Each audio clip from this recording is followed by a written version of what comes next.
guys, welcome back to another video. So today Q&A time, obviously by title. So I had asked you guys that follow me on Instagram to ask questions for this video just about my move abroad, and I got a few, so I'm going to answer them.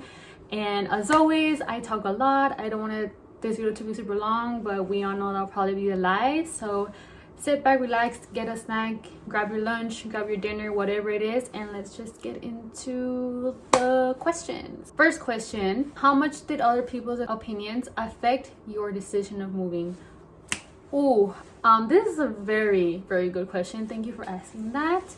I feel like people's opinions of me moving affected me in doubt. Like, it created doubt in me. Like, it didn't affect me in me saying like, oh, I'm not gonna go because these people are being like negative or not really motivating of their opinions. Like, I still was gonna come. It didn't affect my decision of coming, but it affected the way I thought about it becoming true, if that makes any sense. Like, I knew I was coming, everything was becoming real, but because some of people's like opinions saying how like, ay, but like, ay, mija, like, pero no tienes miedo, or like, you know, you're gonna be so close to, you know, the neighboring country and so many other things. Like, those opinions affected me and doubting myself. Like, I began thinking like, okay, so maybe what they think is true, and like, I should really think about this. Am I really ready? Like, it affected me in me saying, am I really ready? But it never affected me in actually me coming, if that makes any sense. I am so confusing, but I hope you understand what I mean. Next question is, do you ever miss tacos from home? Oh my god, sí, siempre. Oh my god, always. This week specifically, I've been missing Mexican food more than ever. Especially, like, I have one uncle who does the best tacos. Oh my god, like, literally they're so good. I'll put a picture right here so you guys can see how authentic and delicious they look, okay? Verdad que sí? Like, seriously. But yes, I actually have been wanting to go to this restaurant like nearby. It's just one station away, but I just know that I am not gonna be so impressed based on the pictures. They don't look, you know, obviously I think it's gonna be very hard to find authentic, but I don't know, maybe I'll go soon. But yes, I miss tacos from back home. So next question: tell us about your overall experience. What has been the hardest and easiest? Ooh,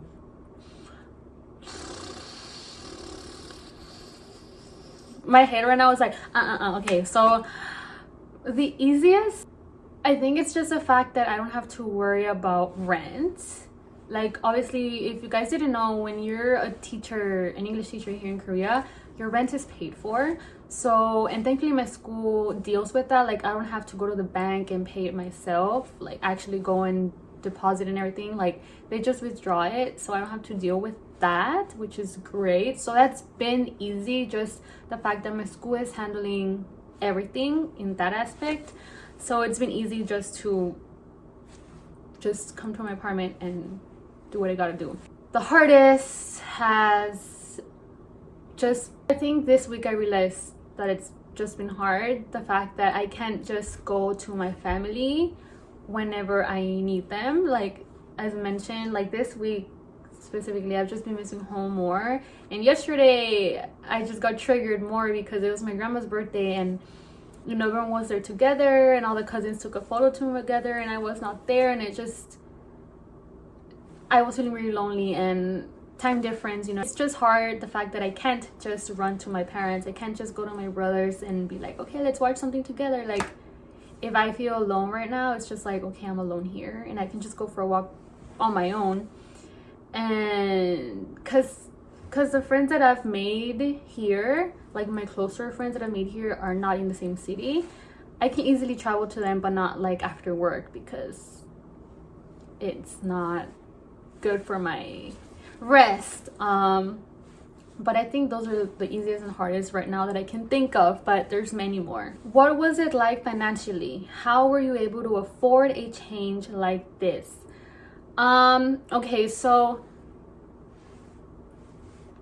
if you guys, I'm pretty sure you guys know, last year I came here to study abroad. So before going back home, I knew I wanted to come back here to work. So I made sure I had at least a few $100s in my bank from the study abroad money I had still left over to go back home and put into my savings to already kind of prepare for what I'm doing now.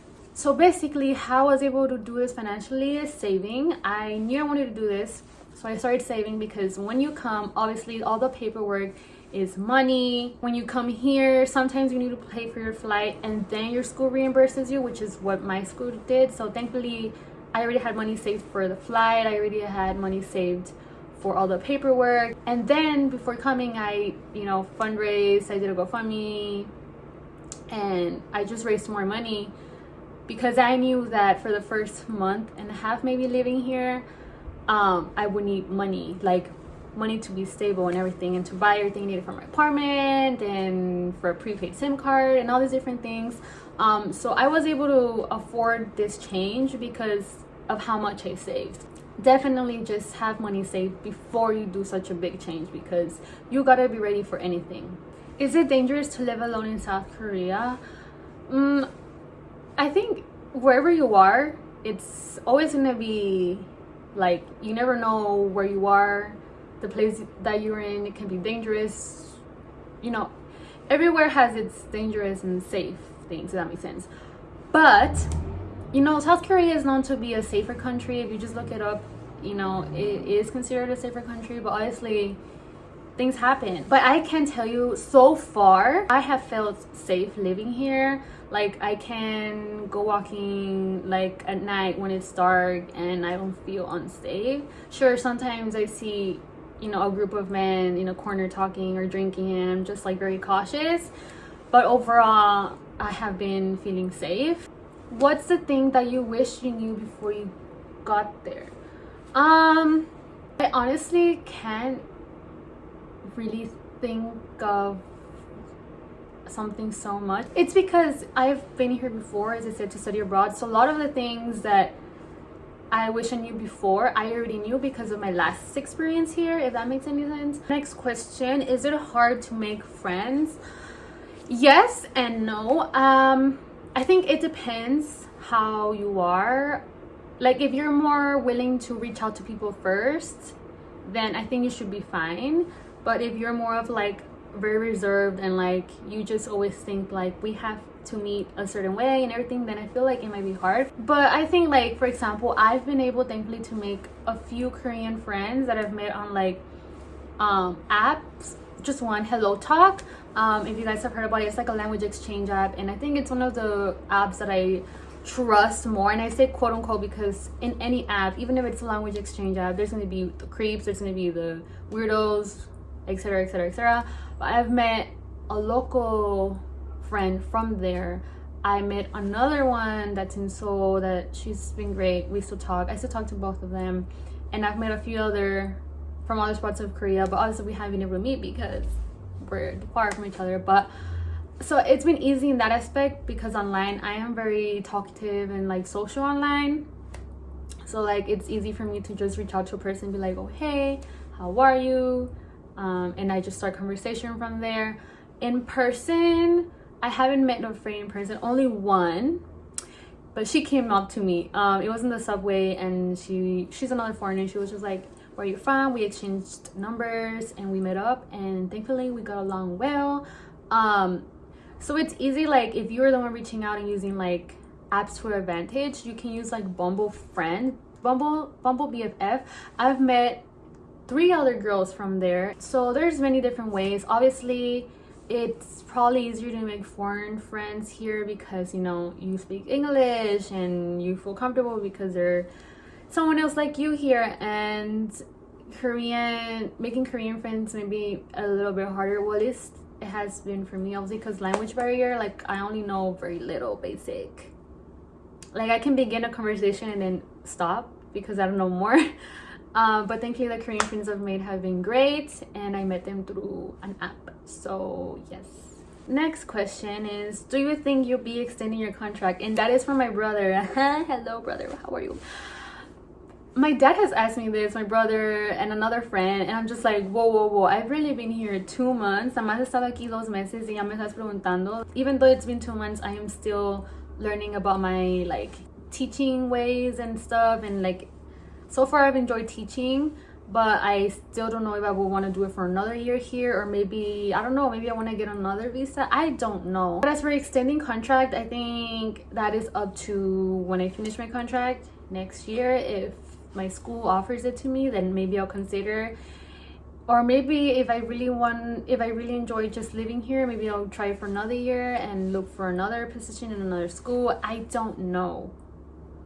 To be continued. What is your favorite architecture work? I think you're meaning that I've seen so far here. Every time I go to Seoul and I see the Lotte Tower, I'm just like, I don't know, I just love that tower. It is so fascinating to me. And also just apartment architecture is, I just always get surprised of how creative architects can be in how they build everything. Like, especially when I went to Songdo in Incheon, which by the way, the vlog is linked below. Oh my god, like I was just amazed at the architecture of apartment buildings, of office buildings. Like some were like kind of curved and some were like, I don't know, like spiky. I don't know how to describe it, but once again, I'm from a small city in Texas, so all these things are just like wow to me. What is your favorite restaurant? Why did I say it like that? So I can think of 2 right now. One is like a chain, BHC Chicken. If you guys saw my mukbang with BHC, I'm actually ordering BHC today, I think. I love BHC Chicken. Oh, that pudding cold chicken. Ooh, I am so weird. But yes, I like pudding cold chicken a lot, so I like BHC. And this other restaurant, it's like a local restaurant. It's like a samgyeopsal restaurant, which I only went once. But the service, the way they treated me, the restroom was so aesthetic. The food, all the sides was so delicious. I don't know the name, but it was a samgyeopsal place. So those are the 2, not 4, 2 places that I can say are my favorite restaurants. But I can't wait to try more because I've been picky, Jen. How was your experience the first time you visited and now? So the first time I came as a student, obviously it's such a different vibe. I came, a little bit less stressed because, I came with 5 other girls from my university and I was living with them, and everything was just more new to me. Like seeing different little culture shocks here and there was like so different. Obviously the vibe was different, so it was different. And like I was a student and now I'm just an adult living here working, but it's totally different because the first time I came with other friends, as I said, so I was not alone. Like I always had someone to depend on and to go with me places, and now I'm alone and I'm independent and I don't have to wait on my friend to be like, let's go somewhere, do you want to go? I just go if I want to. I literally went on a hike today on my own and it was so amazing. I have learned so many things about myself this time just because I'm alone. Like the fact that I'm here alone has just allowed me to put myself more out there, order at a restaurant and using my Korean even though it's broken, and just learn from it, willing to learn more. So many things. I felt more rewarded in learning about myself this time than the first time I came here. A mí me encantaría poder estudiar en Corea del Sur, especialmente en el She Said a Place, porque la carrera que quiero no la dan donde yo vivo, pero la mayoría de gente me dice o cree que es porque me gusta el K-pop o a vos te pasó. Yes, mira, yo entiendo perfectamente de dónde estás viniendo con lo que me dijiste. A mí también me dijeron mucha gente que yo solo quiero venir a trabajar aquí porque me gusta el K-pop. Y la primera vez que vine, más gente me decía que nada más venía por K-pop. Y al comienzo como me daba mucha importancia esas opiniones de la gente, pero yo realicé que no me debe importar las opiniones de otra gente o cosas que ellos piensen de mí, porque al final del día yo sé quién soy, tú sabes quién eres, y si quieres tú venir a estudiar, tú ven. y tú pásatela bien, respeta la cultura. Obviamente que no nada más vas a estar yendo a lugares por K-pop, o sea, tú nada más vas a venir a estudiar y a disfrutar todo lo que Corea del Sur te puede ofrecer. And this is the last question, and it is, do you regret moving? And if you don't, why not? This is a good question. I do not regret moving because I'm honestly enjoying every day. Like, even when I have those lonely days or those days where I just feel like I can't believe I'm actually here, you know, I enjoy every day. Like, once again, I've learned so much about myself just because I moved, and I came here with the mindset of like, I'm here for a reason. God opened the doors for a reason, and so if I came here because I will meet, you know, people that will be a blessing to my life, or if I came because God just wanted to teach me something that he wasn't going to be able to teach me back home because I was in my culture and my customs and everything, then that's good. Like, I'm here for a reason. So I do not regret it. I am learning so much about myself. I am letting myself enjoy things that I will restrict myself to enjoy back at home. I am learning a new language little by little. It's hard, but I'm learning, and I've definitely seen improvement in the basic that I know. I'm not fluent. Don't believe I'm fluent. I'm not. But I do not regret it. I really don't. And I just still can't believe I'm living in another continent. Like, a first generation Hispanic graduated students from a small town in Texas is here. It's just, if you are like kind of like me and you're from where I'm from or like a similar situation, then you know like how big of a deal it is just to have moved. And before I would deny when people would tell me like, girl, it's such a big deal, like you're moving abroad. Before I would just be like, is it really a big deal? Like, I never felt like it was something big, but now I do realize it, and I congratulate myself. And that's something I'm learning about myself here. Like, I gotta congratulate myself and let myself be hyped up. But overall, I do not regret it yet, and I don't want to regret it, because even if things go a different path that I wanted them to, which some things have totally surprised me, I trust in God, and I know that I'm here for a reason. So yeah, anyway, so that was it for this video. Hope you guys enjoyed this Q&A. Make sure to give it a big thumbs up, and comment down below if you have any other questions, or if you want to reach out to me or about anything. My DMs or Instagram are open, and as always, stay safe, and I'll see you in the next video. Bye.